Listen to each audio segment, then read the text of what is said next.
నమస్తే, నేను ప్రశాంత్. బిష్నోయ్ గ్యాంగ్ని ఏర్పారేస్తుంది ఉత్తరప్రదేశ్ గవర్నమెంట్.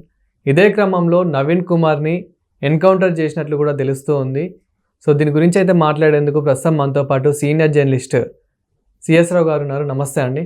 నమస్తే సార్, బిష్నోయ్ గ్యాంగ్ని ఉత్తరప్రదేశ్ గవర్నమెంట్ మొత్తం ఏర్పరుస్తున్నట్లు తెలుస్తూ ఉంది. ఇదే క్రమంలో నవీన్ కుమార్ని కూడా ఎన్కౌంటర్ చేశారని తెలుస్తూ ఉంది. సో మరి బిష్నోయ్ గ్యాంగ్ ఇంకా అయిపోయినట్టేనా, ముగిసిపోయినట్టేనా?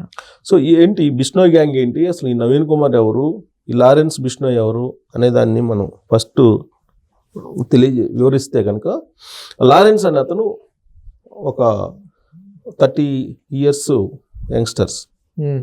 ఆయన చదువుకునేటువంటి రోజుల్లో కాలేజీ గొడవల్లో ఉండేవాడు. గ్యాంగ్ వార్ లాగా నడిచేది అక్కడ కాలేజీ డేస్లో. ఆ క్రమంలో అతని లవర్ని సజీవ దహనం చేసింది ప్రత్యర్థి గ్యాంగ్. అక్కడి నుంచి అతను పూర్తి నేరాల వైపు వెళ్ళిపోయాడు. గ్యాంగ్ని మెయింటైన్ చేసేటువంటి పరిస్థితికి వెళ్ళిపోయాడు. ఏ స్థాయికి వెళ్ళిపోయాడంటే, అంతర్జాతీయంగా ఆయుధాలు సరఫరా చేసి మాదక ద్రవ్యాలు, హవాలా బిజినెస్, ఒక రకంగా చెప్పారంటే అండర్ వరల్డ్ డాన్ లాగా మారిపోయాడు. దావుద్ ఇబ్రహీం లాగా మారిపోయాడు. సో వీళ్ళకి మరి టెర్రరిస్టులతో కూడా సంబంధాలు ఉన్నాయంటే, మరి అంతర్జాతీయ స్థాయిలో సీమాంతర ఉగ్రవాదాన్ని ప్రోత్సహిస్తూ మరి ఆయుధాలను కూడా మార్చేస్తున్నారంటే, ఈ మధ్యకాలంలో పహల్గామ్ దాడి జరిగినప్పుడు ఈ బిష్నోయ్ గ్యాంగ్ వ్యవహారం కూడా అక్కడక్కడ బయటకు వచ్చింది. మరి ఈ బిష్నోయ్ గ్యాంగ్ టాలీవుడ్తో పాటు బాలీవుడ్ని, ప్రత్యేకించి టాలీవుడ్లో పెద్ద ప్రమేయం లేదు కానీ బాలీవుడ్లో ఉండేటువంటి వాళ్ళని బాగా టార్గెట్ చేసింది. సల్మాన్ ఖాన్ని అటాక్ చేయడానికి దాదాపుగా 3-4 సార్లు ప్రయత్నం చేసింది. దానికి కారణం ఏంటంటే హిట్ అండ్ రన్. జింకన్ చంపారు కదా, సల్మాన్ ఖాన్ జింకన్ చంపారు. జింకన్ చంపినటువంటి కేసులో జైలు కూడా పోయిచ్చాడు. ఈ జింక అనేది ఈ బిష్నోయ్ అనేటువంటి వర్గానికి, బిష్నోయ్ అనేది వ్యక్తి పేరు కాదు, లారెన్స్ అనే అతను గ్యాంగ్స్టర్. లారెన్స్ బిష్నోయ్ అంటే, బిష్నోయ్ అనేది ఒక సామాజిక వర్గం. మనకు అనేక సామాజిక వర్గాలు ఇక్కడ ఉన్నట్టు అక్కడ బిష్నోయ్ అనేది పంజాబ్లో ఒక వర్గం. ఆ బిష్నోయ్ సామాజిక వర్గానికి దైవంగా భావిస్తారు జింకని. ఆ జింకని సల్మాన్ ఖాన్ చంపాడు కాబట్టి సల్మాన్ ఖాన్ని టార్గెట్ చేశారు. సల్మాన్ ఖాన్ని చంపేయడానికి దాదాపు 3-4 సార్లు అటెంప్ట్ చేశారు. సల్మాన్ ఖాన్ తోటి ఎవరు మాట్లాడితే వాళ్ళందరినీ కూడా టార్గెట్ చేశారు. టార్గెట్ చేసి ఈ మధ్యకాలంలో ఎన్సీపీ నేత బాబా సిద్దికీ అనే అతను సల్మాన్ ఖాన్తో టచ్లో ఉన్నాడు. అందుకని బాబా సిద్దికీని చంపేశారు, కాల్చి చంపేశారు. అంటే అంత డేంజర్ గ్యాంగ్ అది. మరి ఈయన ఎక్కడున్నాడు ఇప్పుడు, లారెన్స్ బిష్నోయ్ అని అంటే సబర్మతి జైల్లో ఉన్నాడు.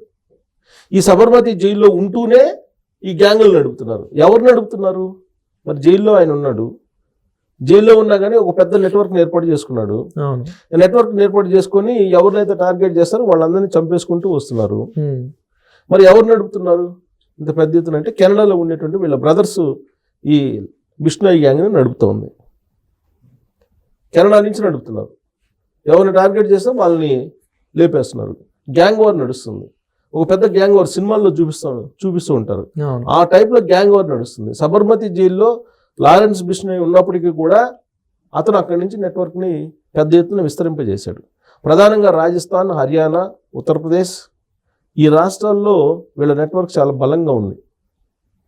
అక్కడ ఈ నెట్వర్క్ టార్గెట్ చేసినటువంటి వాళ్ళని వదిలిపెట్టకుండా కాల్చి చంపేస్తుంది. ఆ క్రమంలో నవీన్ కుమార్ ఇప్పుడు బిష్నోయ్ గ్యాంగ్లో ఉండేటువంటి షార్ప్ షూటర్ అతను ఉత్తరప్రదేశ్ పోలీసులకి తారసపడ్డాడు. తాజాగా ఉత్తరప్రదేశ్ పోలీస్ టాస్క్ ఫోర్సు అలాగే ఢిల్లీ పోలీసులు సంయుక్తంగా అక్కడ ఆపరేషన్ నిర్వహిస్తున్నారు. ఆ క్రమంలో నవీన్ కుమార్ తారసపడ్డాడు. నవీన్ కుమార్ వీళ్ళ మీద కాల్పులు జరిపాడు. ఈ టాస్క్ ఫోర్సు అలాగే ఢిల్లీ పోలీసుల మీద సంయుక్తంగా వాళ్ళు ఆపరేషన్ చేస్తుంటే వాళ్ళ మీద కాల్పులు జరిపారు. కాల్పులు జరిగినటువంటి క్రమంలో వాళ్ళు ఇతన్ని ఎన్కౌంటర్ చేశారు. అంటే కీలకమైనటువంటి షార్ప్ షూటర్ బిష్నోయ్ గ్యాంగ్లో చనిపోయాడు. మరి ఇతను ఒక్కడే చనిపోయినందువల్ల బిష్నోయ్ గ్యాంగ్ బలహీనపడుతుందంటే బలహీనపడే అవకాశం ఏం లేదు. కారణం ఏంటంటే, ఇది విదేశాలకు కూడా పాకింది. బిష్నోయ్ గ్యాంగ్ విదేశాల నుంచి కూడా ఆపరేషన్ చేస్తూ ఉన్నారు. ముఖ్యంగా భారత్లో ఎవరి నుంచి సపోర్ట్ ఉందనుకోవచ్చు? వీళ్ళకి సపోర్ట్ లేదైతే ఇంత చేయరు. ఖచ్చితంగా రాజకీయంగా కొన్ని పార్టీలు సపోర్ట్ ఉంటాయి.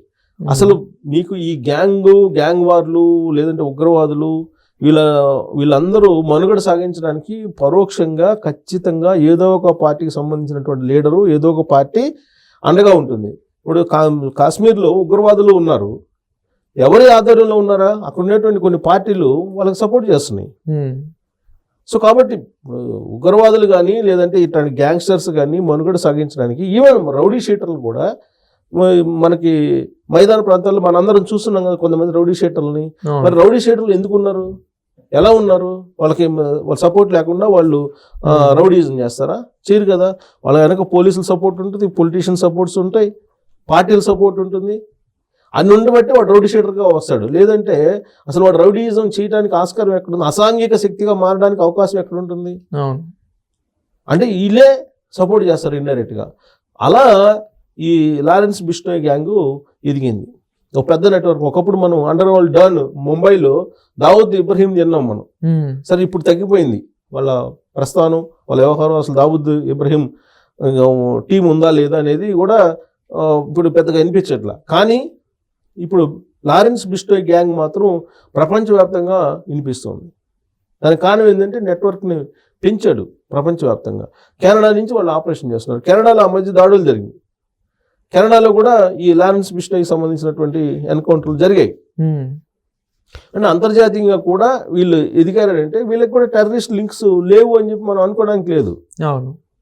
టెర్రరిస్ట్ లింక్స్ ఉండొచ్చు కూడా, ఎందుకంటే ఆయుధాలని విదేశాలకు కూడా తరలిస్తున్నారు అని అంటే, డ్రగ్స్ని తరలిస్తున్నారు, హవాలా బిజినెస్ చేస్తున్నారు, ఈ గ్యాంగ్ పనే అదే అని అంటే ఖచ్చితంగా వీళ్ళకి సంబంధాలు ఉంటాయి. సంబంధాలు ఉండకుండా ఉండవు. అందుకే ఇప్పుడు ఉత్తరప్రదేశ్ పోలీసులు వేరియేషన్ కార్యక్రమం స్టార్ట్ చేశారు. యోగి ఆదిత్యనాథ్ ముఖ్యమంత్రి అయిన తర్వాత రౌడీ షీటర్లను ఏర్పాటు చేశారు. ఫస్ట్ ఉత్తరప్రదేశ్లో కొన్ని వందల మందిని ఎన్కౌంటర్ చేసేసారు అసాంఘిక శక్తులని.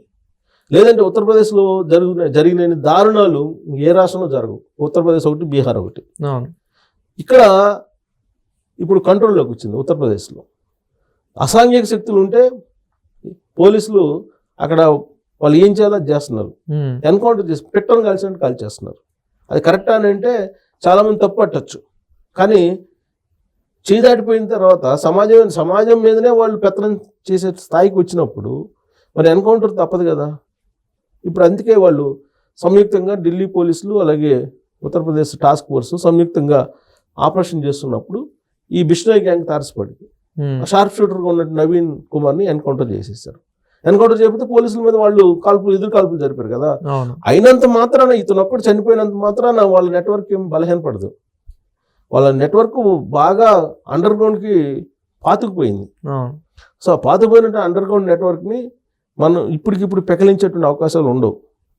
కాకపోతే షార్ప్ షూటర్ ఒక అతను వెళ్ళిపోయాడు. ఈ మొత్తం అసలు ఈ బిష్నోయ్ గ్యాంగ్ సంబంధించి ఏదైనా ఆపరేషన్ చేయాలంటే ఇతను కీలకం నవీన్ కుమార్ అని అతను చెప్తున్నారు.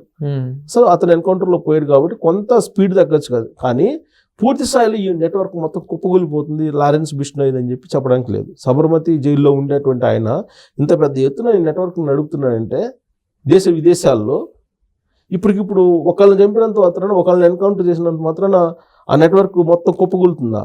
కూలే అవకాశమే లేదు. కాకపోతే కొంత నిదానంగా ఉంటుంది. Thank you sir.